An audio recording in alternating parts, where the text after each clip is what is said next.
Good afternoon, everyone. I think after an exciting morning session, I think we had a very interesting, refreshing walk in the park. And I feel very honored, actually, to be inside this museum because Bangalore has always been one of my biggest influence in my art practice. And I think, as I know, Kröller-Müller has one of the biggest collection of works. So I was very happy when Anne invited me to come and speak about my work. And thank you, Anne, for inviting me. And also, a special congratulations to the Sculpture Network team for putting up this very interesting conference. Actually, I'll just give you a brief introduction about what kind of background I come from.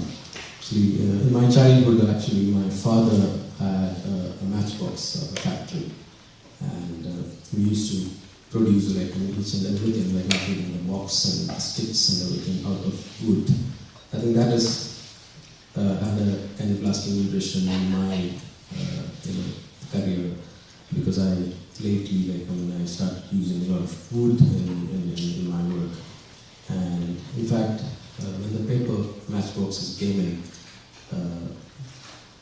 my father had to close it down in around 1985, and that time actually I didn't realize that my father was actually a big victim of globalization. So I think in later years I kind of realized you had to close it down as an industry.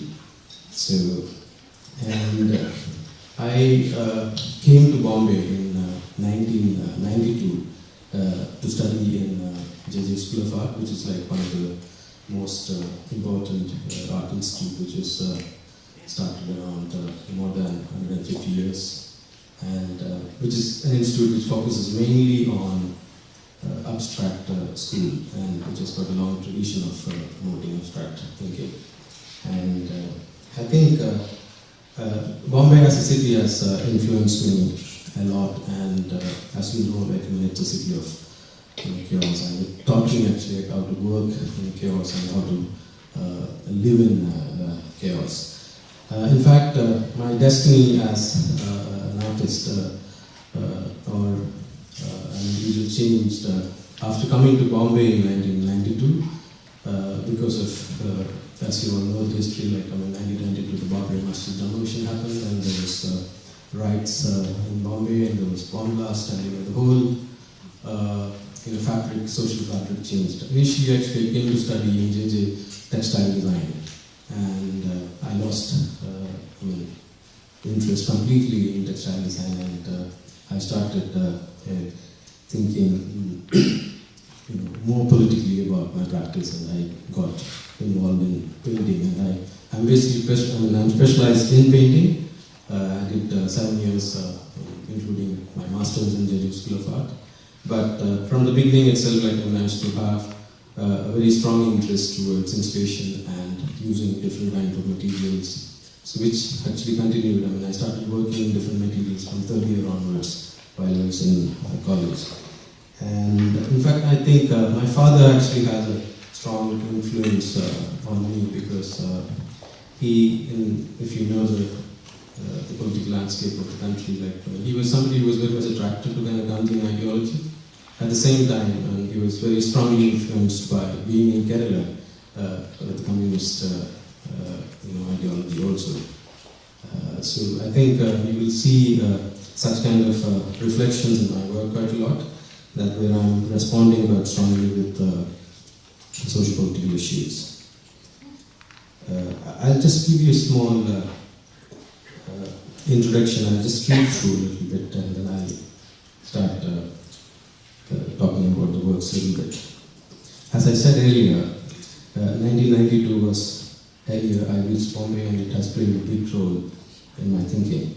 Creating borders, or as a stopgap solution, could leave a lasting scar in the common man's life. It's true, not only in the case of India and Pakistan, but wherever boundaries are created for political conveniences rather than for convictions of good of the people. Partition of India and Pakistan in 1947 forced the birth of a crippled population in that region. Even when we stood and when we shout in spirit of independence, we carry a wound within us, a scar that people on both sides carry in the heart. In the post-independent India, the assassination of Gandhi in 1948 changed our future forever. The yet-to-heal wound opens now and then, like the demolition of Babri Masjid in 1992, bomb blast in Bombay in 1993, and riots and massacre in Gujarat in 2002. In fact, one of the most important aspects in my career, in 1 month long residency which I had in Pakistan, in Karachi in 2004, has influenced my convictions and shaped my practices and personal experiences from within the belly of a public enemy. I learned how to be an artist using religious and political symbolisms in these complex political conditions.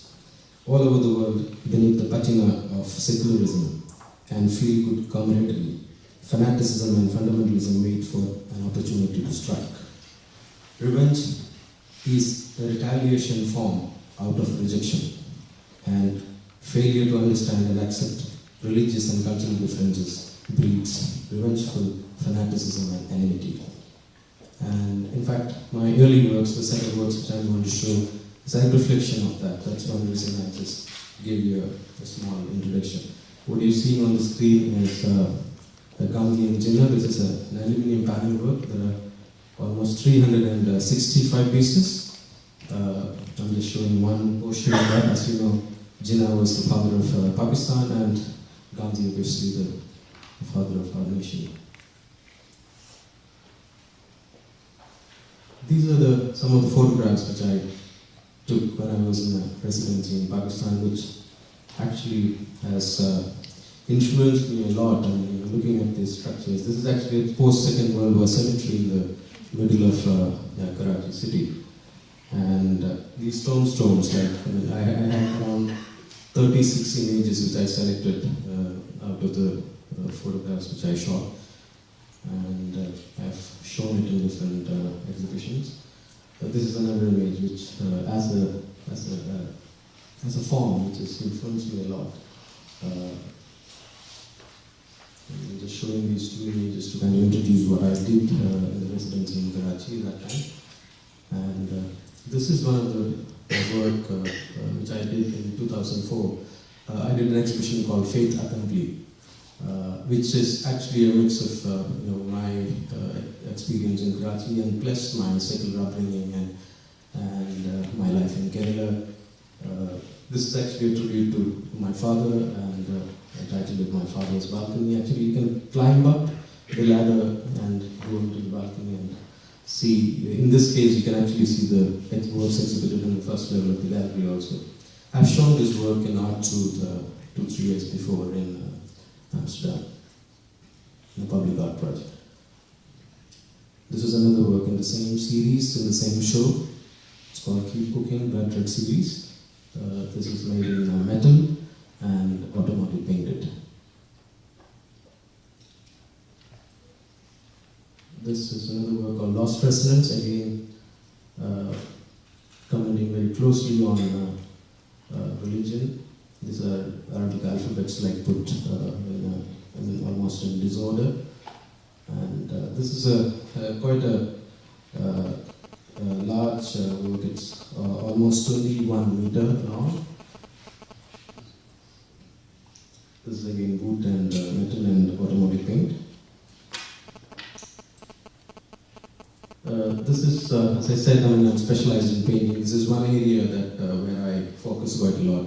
These are the displaced youth who migrate normally to the city, actually, which has been happening post-independence, actually.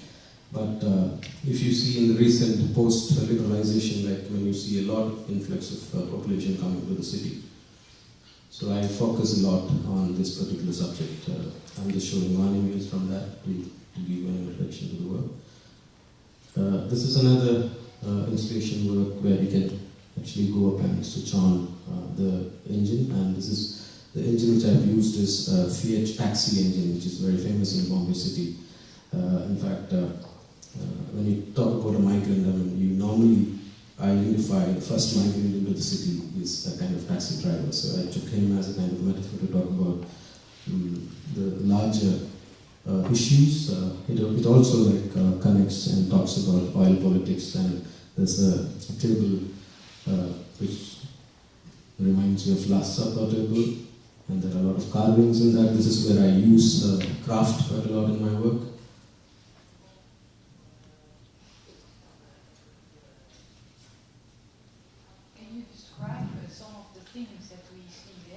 What is on the table? Mainly, what you see is the big object which you see is the engine, then there is a clustered silencer pipe, and there is a sack which, just again, reminds you of, kind of an ambiguous object. And there's also one symbol here which you see in the front, where it's an object which shows about greed. It's actually drinking from its own. And it's a play in the work also.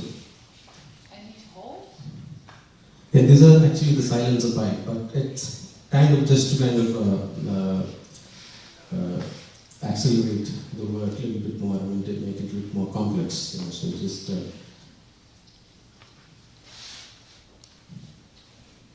and after this, I think I would like to kind of get into the next section of work, and I'll just read a little bit as an introduction.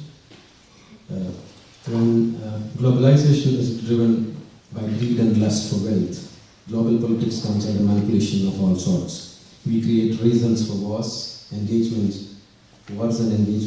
We create conflicts for the window of economic opportunities. We spy internal secrets of other out of insecurity and business intelligence. Abundance of oil resources has made the Middle East a center for global attraction. They suffer mainly because of internal conflicts and as a society, and thus a stage for political tug-of-wars, domination and global policy.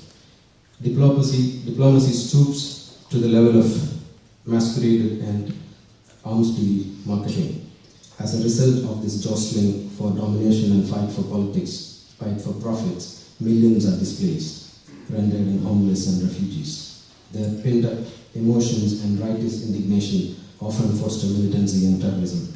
These demographic and cultural imbalances breed internal conflicts and create identity crisis. As an artist who sees the underpinnings and shadows lurking behind the conflicts, the fight for royal share, the politics of sanctions and penalties cannot but it call out to the world through my multimedia expressions. Coming from a political family in a politically active state, Kerala, which had the second elected communist government in the world, I cannot ignore my political convictions and creative impulses. They result in my political works across different mediums. In a way, my works are just an attempt to create an archive of our time where violence and terrorism dominate. The next set of work which I'm going to show is from a show which I did in Berlin 3 years before called Related List. It was an exhibition which was mainly focusing on war was one of the major metaphors in the show. And again, occupation, I was addressing quite a lot, focused on Iraq as one of the close subjects which I was looking at that time. So this is again one large wooden structure. And you see crutches, which looks like cannons. And it's also to kind of talk about the kind of civilizations they were living with, or the conditions they had, and what has happened in the recent years. This is a work in the same, almost in the same time. This is in the Ham Museum, which Anne was mentioning. This is again looking very closely into the oil politics. This is a detail of one of the work, time of Vishay.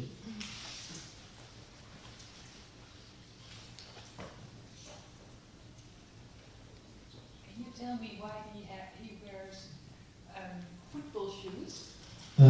Actually, I'll be coming to that a little bit later. But footballer is one of the metaphors which I've been using in my work since last 6 years. I think football is the best metaphor for the happiest moment of a civilian on earth. I mean, that's one of my reading with football. And I'm kind of a hardcore football. I play a lot, and I kind of came into my work quite easily. This is another work which is titled Middle Mindset. It's again talking about the kind of attitude the people who have in the Middle East, where there was a point when they don't respond. Their brain becomes a kind of desert. So it was kind of a reaction to that kind of an attitude. This is another work which was in the same show called Undertakers. I was always concerned about how do you talk about the kind of innocent civilians who kind of get killed in these wars and other atrocities. So this is almost like a kind of procession of the innocent civilian spirits. So you'll see a lot of imageries which is associated with that. This is again a work which is almost 21 meter long, and this is in 185 pieces, and you assemble it very easily. And this is the back side of the work. You'll also see the linen prints on the back of the minaret kind of image.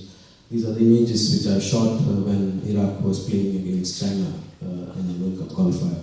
So I actually followed the Iraq team quite a lot in different. I did a project called the Left Leg series. And this was one of the shots from the gallery in Berlin. This is another work called Last Pass, which is in the same show. This is again another interest which I have from it as an image, where a martyr gets his last right as a protester. So he's carried by the people on the street. So it's again, usually a footballer comes in as a kind of metaphor in the work. It's another image from the gallery I just wanted to show you because I created a kind of experience in this inside the gallery. This is one work again from the Iraq series. This is 2 meter long, the tall work. It's again wood, and there's a linen portion in this which you see, and there's concrete in it. In the linen portion, the image is actually in the stadium where youngsters were protesting, tying the Iraq flag on crutches, and so I actually kind of created a lot of photographs and I used it in this particular work. This is the little bit more detail of that work.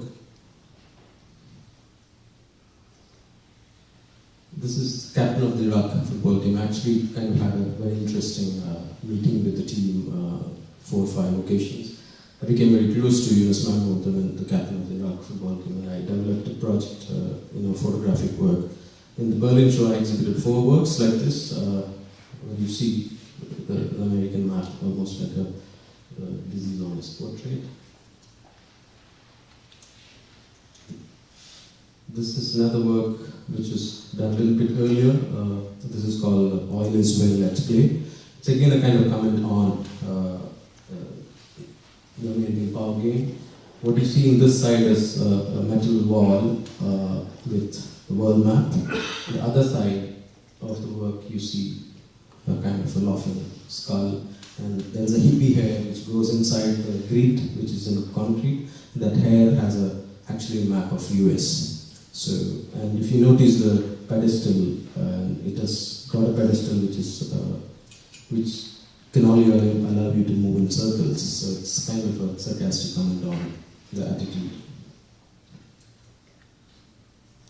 This is another work, just to show you paintings which I do. This was a work which was in the 2007 Riyas Biennale, and I've always, feel happy when I think about this particular work, because this has got an interesting globalization story. You know, like it's an image. Me coming from Kerala and living in Bombay, and I met a Korean curator who was doing a project in Stuttgart on Korea. Actually, you know, it's a project called Middle Korea Project to bring both Koreas together. And when I was selected, I was thinking about what do I do with it. So then I was watching a lot of films, and I selected this image from an Iranian film called Circle, which is by Jafar Panahi. And in fact, I used that image and I gave her a second role to talk about it in a post 9/11 story. And later, Robert Stoll saw this work, and he selected it for the. I enjoy the story around this particular work. Actually, this is just one of the details. This is 6 feet by 6 feet, and there are 6 canvases.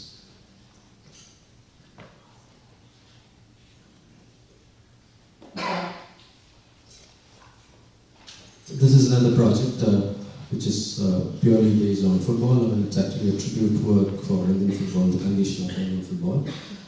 It's called Subradho to Caesar. The title says that Subradho is the goalkeeper of Indian football team and Caesar is the goalkeeper of Brazilian football team. So the gap between these two football posts, that's the story in the whole project. This is a site-specific work in a Bombay gallery. The concrete wall made almost 13 feet taller. And when you walk through the small door, I was showing live football, which is happening in South Africa. And I had, then what I did was I traveled immediately after the show up, and I went to South Africa for a month. And I was watching games, and I was interested in South Africa because of several reasons. One is because of India's relationship with that, with South Africa, the kind of Gandhian influences which actually began from South Africa. What you see, that make noise image is it's a Gandhi as a barrister in Johannesburg, Gandhi Square. And just showing you one more image, this is Pietermaritzburg railway station where Gandhi was kicked out. And in fact, I was fascinated with this image because it looks like a goalpost. And as we know, Gandhi found the goal in his life in that railway station in particular. So, and I actually met a lot of veteran footballers, South African legends. I also did stories back home for a month about apartheid football and what kind of issues the football has gone through. So, this is another work which I just want to introduce you to because this is one of the work. I've been doing several works which talks about the cultural history of Kerala, where I come from, which is one of the interesting states, which is, as I said, it's got a strong history of having a communist government. And this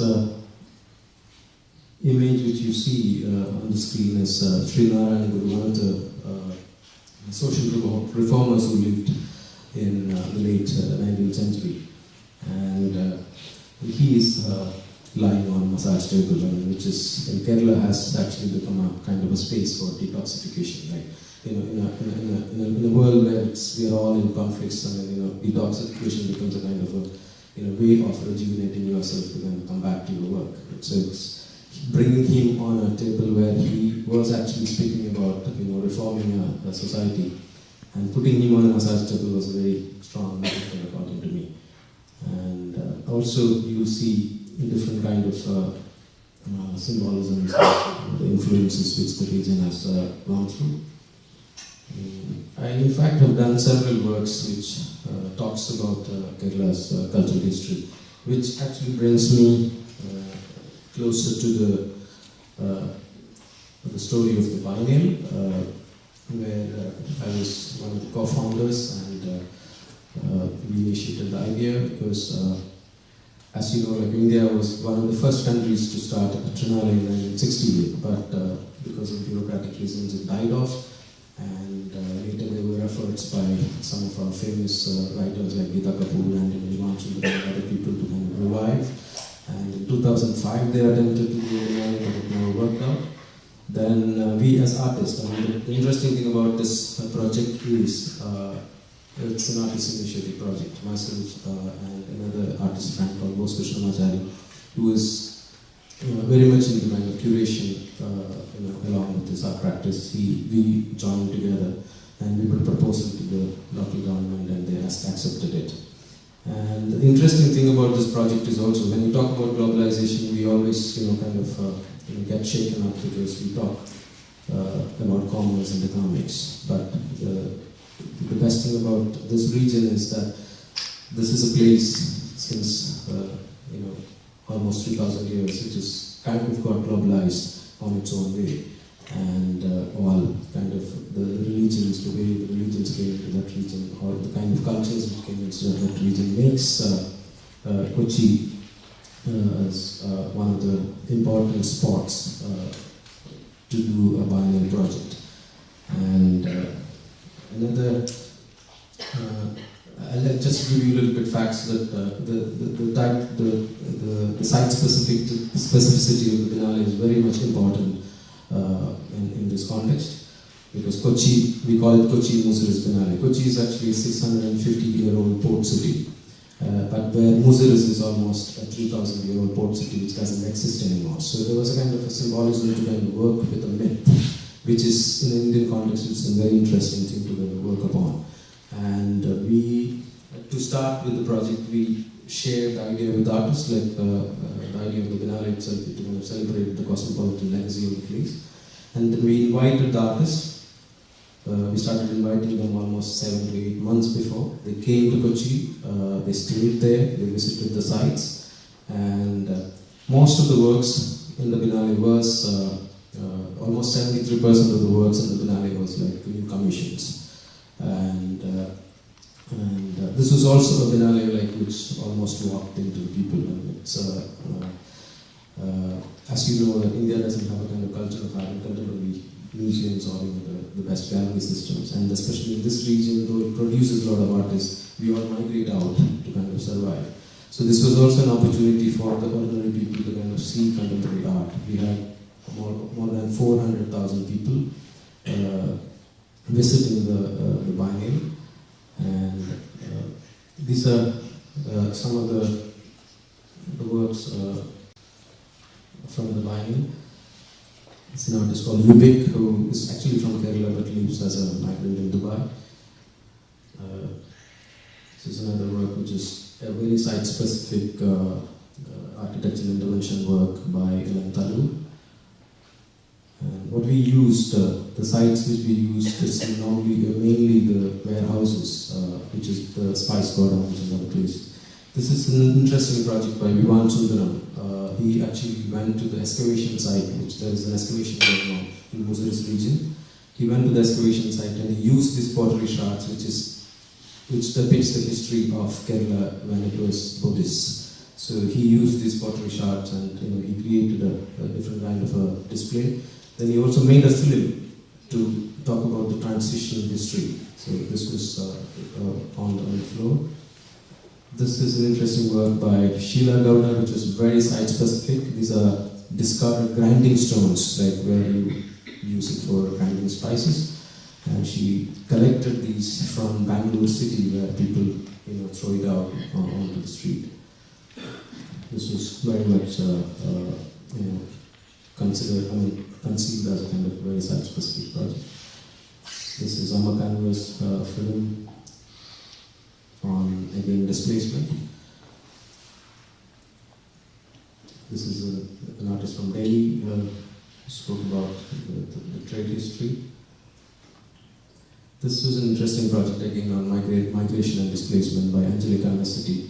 She had 4-channel projection, and she had this singers who lives in the city. This was an artist from Afghanistan, Amanullah Mujadidi. He did a fictitious excavation project. I mean, he actually came up with a very interesting narrative about his ancestors who has come to Kochi, and it was very interesting to kind of see the way he encountered the project. This is Ivy's video work. This is an artist from Portugal, Rico 23. He actually, he made a work talking about the colonial history, how the kind of atrocities these Portuguese people did in Kochi, and he made a memorial work for them. It's one of the details of that.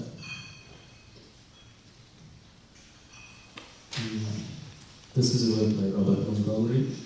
This is one of the main venues, and he used the opposite side of the building to kind of use this light point.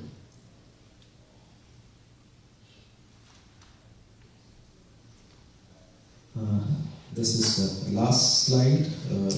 Just to conclude, this is one of my self-portrait. And as I was trying to kind of contextualize my practice, I always feel that artists always go back to his own, in mind, and he always has kind of an idea of resisting, and he kind of carries a kind of a social pain on a regular basis. So this is a work which I did while I was actually working on the vinyl project, and this was a work I just wanted to kind of share with you. Thank you so much.